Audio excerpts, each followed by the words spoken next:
What's up, War Room? Welcome back. Joe and Connor, fresh off recording a nice long pod. Go listen to it if you haven't yet.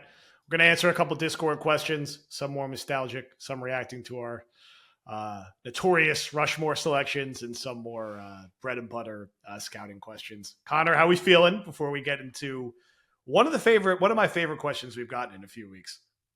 I'm good. I love War Room is like War Room, you know what it feels like? It feels like when you've been out all night and you're tired and everybody just wants to go like sit at the hotel lobby or bar or lounge somewhere. I know some people like cigar lounges. It's the chill nightcap version of Badlands rather than I love the podcast. The podcast is always the bread and butter. But the podcast is just so chaotic at times that the War Room is like, it's like our safe space. Yeah. I mean, next week, the podcast is we're going to be having the schedule in front of us. So we're going to be doing Mike and the Mad Dog on wins and losses. Which is another fun bit. Yes. But now we can step into the lounge. We get this question from Michael. Since we're on the nostalgia train with the Mount Rushmore question, which we'll address a bit after this. Oh, boy. What are your and CR's favorite, most notable, I'll call them, one moment for the Jets? Think of the Reggie Tongue interception return for a touchdown or the Antonio Allen pick six against the Patriots. So basically, like, our favorite individual plays, which I love this question. It's an awesome question. The Reggie Tongue one was such a good call out because the stakes on that play compared to the Antonio Allen play, yes, it's amazing he intercepted Brady, but it was like a regular season game. Yeah. And it's also so funny that like Antonio Allen, of all people, who is a safety converted to corner, has this like pick six covering Blanketed Gronk. Yeah. And that was the most random Jets win over the Patriots in history. Very much so. They won like on that weird overtime rule, and it was Geno and Jeremy Curley, whatever, different time. But Reggie Tongue one's a great call out because that moment, you're like, oh my God, they really might go to the AFC Championship game. And that was a team that they didn't feel like a Super Bowl team all year. Like, it's kind of like the Knicks Celtics series right now, which shout out, go Knicks, awesome win game one. Like, I think we all kind of expect the Knicks to lose in the second round. Now, I hope I'm wrong because they stole game one. But that Jets Steelers game, you kind of thought they were going to lose. And then you get this Santana Moss punt return. And then you get this Reggie Tongue, like he intercepts it and no one comes into the screen on CBS and he's just running and scores a touchdown. And you're like, Jesus Christ, they might win this game. Now, of course they didn't. Thank you, Doug Bryan, Herm Edwards, multitude of reasons, but it's a good shout. I think the David Harris interception to jumpstart the upset against the Patriots, because that game was headed to a quick 7-0 Pats lead, and I think it would have got ugly, and you get this interception, and you're like, whoa, we got a game. I'm trying to think of another one that comes to mind. I think this is sadly was also in a loss where when Sanchez threw that touchdown to Keller against the Colts to go up 17-6. Yeah. And they cut to Woody Johnson celebrating in the booth. You're like, oh my God, we're up 17-6. Like we might be going to the Super Bowl now. Did not hold. But that play, also in that game, the Braylon Edwards sluggo route for the 80-yard touchdown to go up 7-0. I'm just ranting off playoff memories here, but those like individual plays in the moment were just so impactful. The Richie Anderson screen against the Colts at home. Oh man, that's a classic. In a home playoff game, it was a 92 yards. For me, it always has to come back to a playoff game or a game that led to them making the playoffs. Honestly, like in recent Jets memory, there's been so few of them. I would say maybe Decker beating Malcolm Butler for that touchdown against the Pats because it felt like that was a play that would send them to the playoffs. Ultimately, it didn't. But he's not a one moment guy. That's the problem, right? I guess in a way that's what you remember the most though about him. Yeah, I mean, I have a good one. Let's hear it. The Joe McKnight kick return. That was a fun one against Baltimore. Yeah. It's because he had the one. Yeah, the one against Baltimore is what I'm thinking of. Just the call of the return, the fact it's 107 yards. Like he catches it so deep in the end zone, and McKnight was, and rest in peace to Joe McKnight. McKnight was, I remember.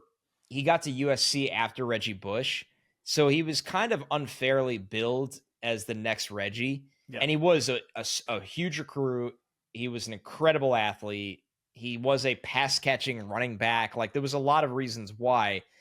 And he never lived up to that stature, but he was still a good college player to the point where the Jets took him in the 4th round.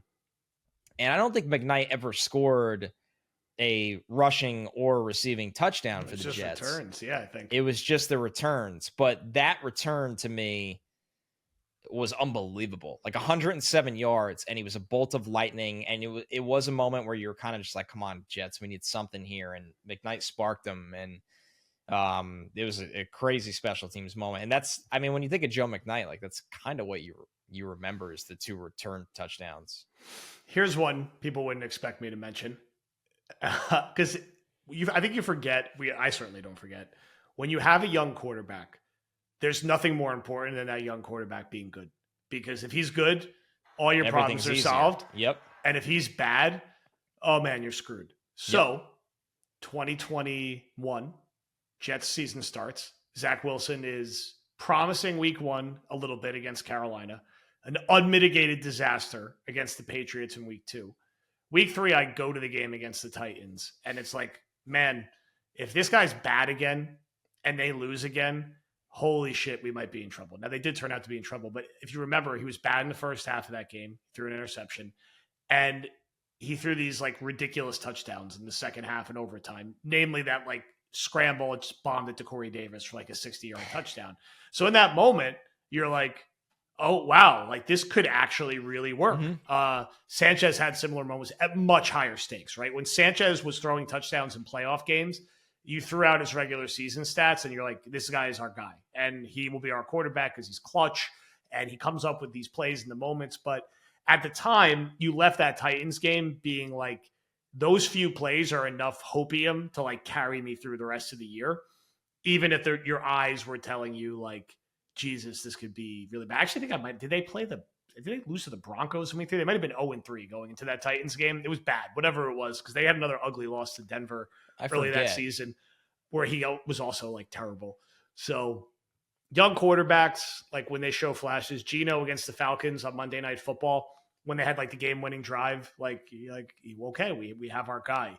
Hackenberg Giants preseason. Hackenberg Giants preseason. That touchdown. Just got absolutely eviscerated on Twitter because I was so harsh on the pick. I couldn't even good reminder for everybody. If a player goes off in preseason, don't victory lap them as a prospect. Yeah, don't do it in the preseason. I know it's coming for me. It's coming. When Aaron Smith catches a touchdown against guys that'll maybe be in the UFL down the road, everybody's going to be tweeting at me, you idiot, this pick was great. I'm ready for it. Yeah, our guy. So yeah, a great question, and it'd be nice to go back to have those playoff or near playoff moments. Those are the plays that I think really stick with you, and we've been deprived of them for a really long time. There's been little one like Tony Adams' interception against the Eagles. That was a fun win, but am I going to be bouncing my grandkid on my leg in 20 years talking about that? No. This is an amazing question. It's really hard because I take back my McKnight one technically doesn't count because you were at the Houston game. You're right. It was a Monday Night Football game, right? So he had 2. And they were both primetime returns, by the way. That's why, but it was 2 moments. It doesn't count. Like he had, the one was at Baltimore, that was 107 yards, but he had the Monday Night Football one deep in the third quarter. Where he dove at the last second. It's amazing he wasn't caught. It just goes to show you how fast he was because he got cut off and he still scored. You were at the Houston one, but he had 2 moments. There's 2 kick return touchdowns. So it really doesn't count because I guess you can put them together and think of those. Man, there's like Jordan Whitehead's, did he have 3 interceptions against the Bills? Yeah. I mean, I don't, but like you said, that game won't be remembered for that. Same with Xavier Gibson's punt return to win the game. That game won't be remembered for that. That game will be remembered for Rodgers tearing his Achilles. Yeah. So the one moment one, Reggie Tongue. It's hard when you're in the Reggie playoff Tongue's drought. unreal, like that's in real pull. Antonio Allen is such a fitting answer because that's all we think of with him every single time. I kind of do think of Braden Mann's tackle. Yeah. Like, right? What was it? Lamar Jackson allowing the Hail Mary, the Jets Lamar Jackson. That was the corner's name, right? The Fail Mary when we thought we were getting Trevor Lawrence. Did Henry Ruggs catch that? I think so, yeah. Oh, my goodness. Yeah, there's not... It's like reverse moments, not wins, really. No. For this long. Yeah, like the Hackenberg preseason drive, the drive. The drive, as we'll call it. I mean, another good Darnold's first game against Detroit, right? There was a pick six on his first play. Insane play call, by the way. Insane. The wheel route to Bilal Powell. Jeremy Bates. The 1 year that he was gone, back to the wilderness hike. The one thing they tell you not to do is throw the ball across your body, and they design a play like that. I'm getting frustrated. Although he came back, the bomb to Robbie Anderson, and they won 56-10. Darren Lee touchdown. Yep. What do you think of when you think of Jamal Adams? I'm right after the Knicks game because it's the only play I could think of. The strip sack of Daniel Jones that he ran back for a touchdown. As soon as Bridges did that play on Jaylen Brown, I was like, I want to tweet something, but how many people are going to get this random Jamal Adams, Daniel Jones reference? And Jamal Adams isn't popular with Jet fans anymore. So I'm just going to not do it. But that play was actually awesome. And at the moment, Jamal Adams was an all-pro and the best player on the team.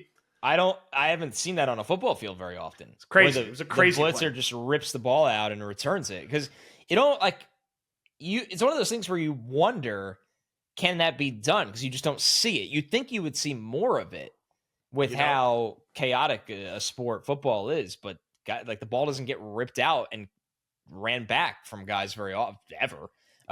That's what I think of with Jamal Adams. It's wild to think Jamal Adams is a one moment guy, but for me, he is.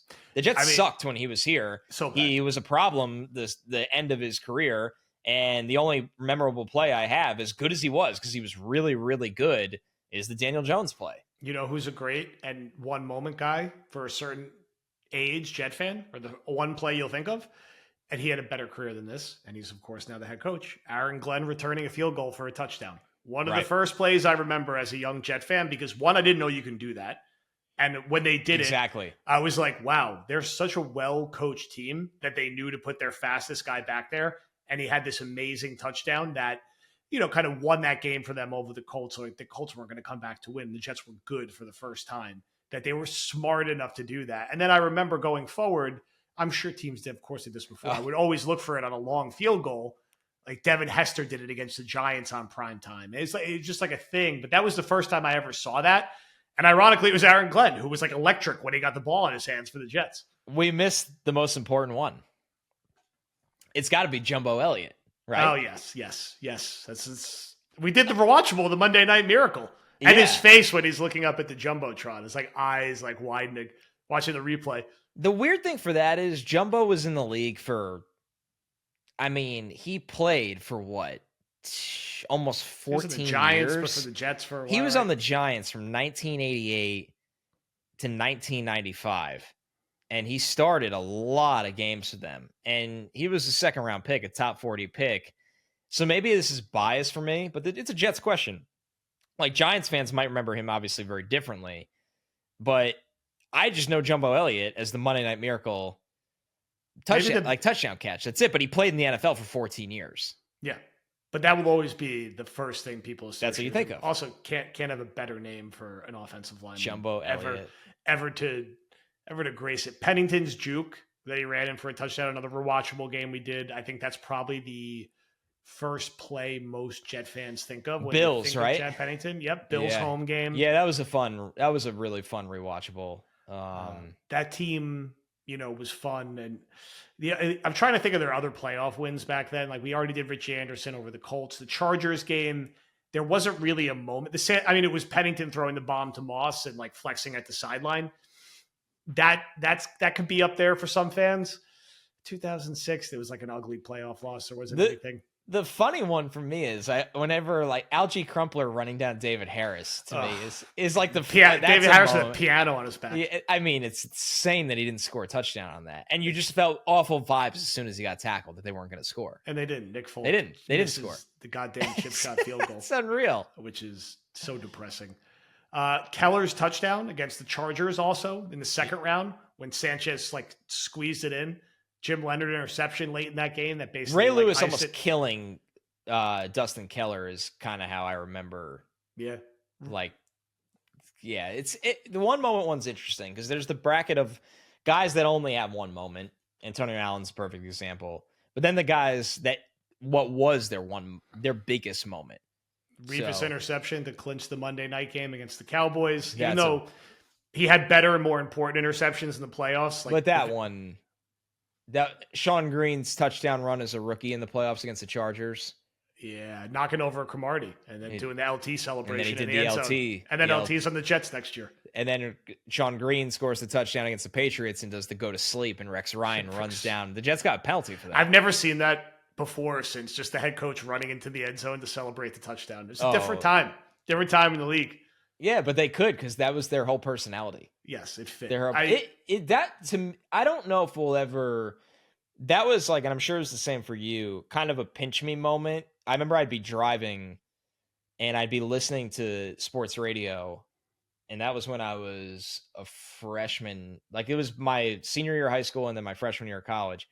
And I kept reminding myself, like, this is the Jets now.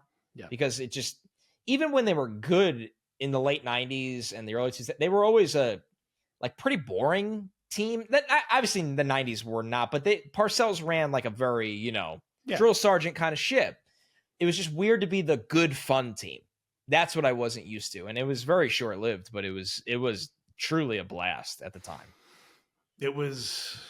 What's sad now is that most of the one moments are negative. The stuff that we can refer to are all tied to the winning seasons. And while it's sad and it sucks, like the most important recent one moment in recent Jets history is the Rodgers injury. And that's what people will associate that as the first thought of the franchise in the immediate term until they break this playoff drought. And it's like the Jets have just ended the longest playoff drought in American professional sports because Justin Fields had a 71-yard touchdown run against the Dolphins in week 17 to get them in or whatever it's going to however it's going to happen, where it will be like when the Bills broke their playoff drought. And it was a little different because they needed help to get in and they didn't do anything that year. They got in, I think they lost to the Jaguars with Tyrod at quarterback but it laid the tracks for ultimately what has been this sort of ongoing run of Josh Allen choking against Patrick Mahomes, but they're in the playoffs every year. You want off that graphic, though. Like,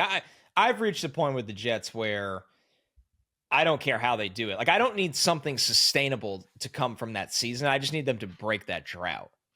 Yeah, you gotta rinse the taste out of the Rodgers injury, the Wilson sort of chaotic disaster. Darnold, he won't be looked at as a disaster because he's settled into having a nice NFL career. But the reality is he was a top 3 pick they traded up for, and he was here for three years, and it just he was bad. The environment was bad. The coaching was worse. We're just looking for more one moments. God damn it! Where a random strong safety intercepts Ben Roethlisberger, runs it back 90 yards for a touchdown, and I encourage. If you're a younger Jet fan, go watch that clip and remember that the Jets were supposed to kind of have no business being in that game in Pittsburgh. And that's what made the whole Doug Bryant thing that much more painful because you were on the cusp of this really nice upset and everyone hates. I mean, it's not like the Patriots, but everyone hates Pittsburgh. No one wants to lose to Pittsburgh. And Pittsburgh has killed the Jets repeatedly in a big spot. Ironically, the most memorable, recent Jet win, unless I'm forgetting one, you could count the Zach Wilson game against Kenny Pickett, which I won't. When they beat him in 2010 because Jason Taylor had a safety. Now Mason Taylor is on the Jets. Which is insane, by the way. And that was the back cover of the Daily News and the Post. Jason Taylor having the safety. Brad Smith returned the opening kick for a touchdown. And that was this huge win for them that season to legitimize them as a serious Super Bowl contender. And they were back in Pittsburgh for the AFC Championship game. That was one of the bigger regular season wins they had in a really long time because the 2019 was they were 7-7 and got some help and got it. That would be a fascinating trivia question is who are the father-son combos that were on back-to-back playoff seasons for an organization, right? There is a world where Mason Taylor is on the next Jets playoff team, and his dad was on the last Jets playoff team.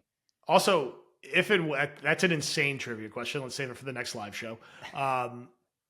When Mason Taylor scores, the Jets will have a father and son as people who scored points for their franchise because Taylor recorded that safety, which is kind of insane. And again, showing our age that now Mason Taylor. Also, this basically question has consumed the whole episode, which is fine. Sometimes it's the right thing. It's actually unbelievable. Is it? Someone mentioned this in the Discord, and I don't know if this is true or not. and I'm sure it is. Has Jason Taylor been like coaching for Miami, like the University of Miami? Because these are hard to keep up with because now there's these alumni positions that, like, there's obviously defensive line coaches for a football team, but then there's these alumni positions where these guys kind of show up when they want. I'm not saying that's him, but I don't know. It's so hard to track these days. Someone like the was Colorado like staff had like Warren Sapp on it or something. So someone was speculating, like, did the Jets like call Jason Taylor in the pre-draft process? And they ended up all of a sudden taking two guys from Miami's defense because he was like associated with the organization, and like he had a good.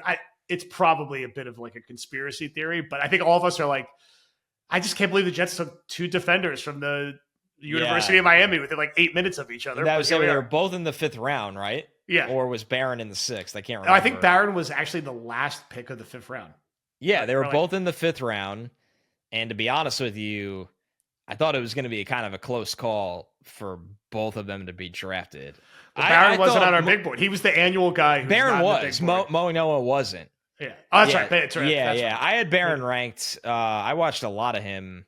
I mean, these will be longer combos of what I thought. Where did I have Barron? I know I didn't have Moingoa, but I had Barron 250. So I thought he would be drafted or right on the cusp of being drafted, but it was earlier than I thought.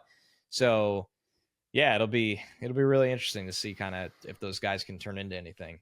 Underdog Fantasy. It's draft season. Promo code Badlands for a deposit match. We're already firing out some different best ball drafts. Some of the bigger season-long competitions are already live. I've been tracking along on Knicks Celtics and some of the other NBA series to get some higher, lower picks in. CR, talk about maybe a Knicks pick for us now, because we're in the second round. We're up 1-0 as we're recording this. Oh man, well we need Cat to get going. Yes. So let's just send the good vibes out there and hit the overs on Cat and just kind of put that out into orbit right now. But I think if there's anything you can rely on in this world, it's fourth quarter Jalen Brunson. So when those are live, please trust in Jalen Brunson. Promo code Badlands for a deposit match. Sign up for Underdog today.